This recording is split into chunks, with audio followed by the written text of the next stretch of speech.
从画面上可以看到，捷运拥挤的车厢里，站务员急忙的走进来。一名戴着口罩的男子情绪相当的激动，指着另外一名男子控诉他没有戴口罩，还咳嗽。越讲越气，还站起来继续吵。身穿深蓝色衣服的男子一脸无辜，表示他只是咳了2声，但口罩男还是相当的气愤，甚至打电话报警。带来看一段现场的状况。早多少来这一趟？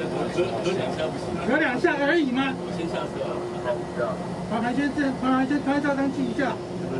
站务员一头雾水，努力的了解情况。15号晚间6点多，下班尖峰时段，捷运里挤满了下班的人潮。民众搭乘台北捷运红线北投站的时候，不满有其他乘客在咳嗽，要求他下车离开，但对方不理会，突然就大发雷霆，叫了站务员来。保全也都到场调解，旁边的其他乘客也看不下去，希望男子不要再胡闹，双方甚至还吵了起来。最后是在保全的陪同以及安抚下，才停止争吵。